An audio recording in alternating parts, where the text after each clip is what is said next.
बापाचं आणि त्या मुलीचं नातं. एक वेळेस ती मुलगी जेवली नाही तर तो बाप सुद्धा जेवत नाही, असं अथूट नातं त्या मुलीचं आणि त्या बापाचं असतं. आणि त्या मुलीने जर त्या बापाचा विश्वासघात केला तर काय वाटत असेल महाराज त्या बापाला.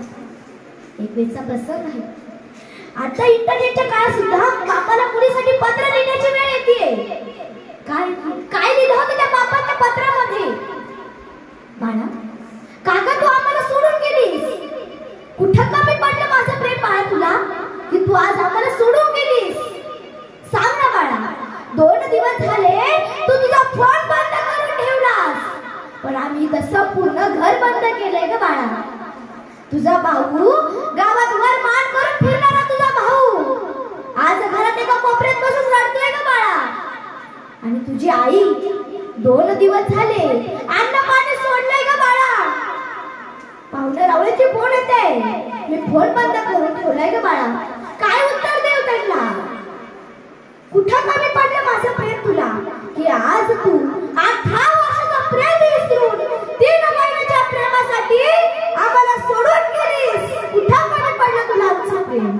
अरे बाळा, माझी चप्पल तुटली तर मी शिवून घालत होतो, पण तुला नवी चप्पल घेऊन देत होतो कॉलेजला घालण्यासाठी, आणि आज तू आम्हाला सोडून निघून गेलीस बाळा.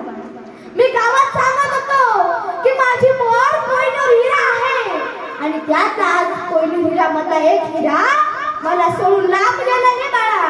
काय चुकलं माझं? कुठं चुकलं माझं प्रेम तुला बाळा? सांग ना बाळा. आज सुद्धा तुला माझी आठवण आली तर तुझ्या बापाचं घर कायम उघडं आहे. साक्षात तुकोबरायने सुद्धा मुलीच्या लेकीच्या प्रेमासाठी वैकुंठ सोडून आले होते. एवढं आपल्या बापाचं मुलीवरती प्रेम असतं. म्हणून बहिणींनो, तुम्हाला माझी कळकळीतून विनंती आहे की आपल्या बापाला पत्र लिहिण्याची वेळ आणू नये, असं मुलीने जगावं. अरे मुलीने कसं जगावं?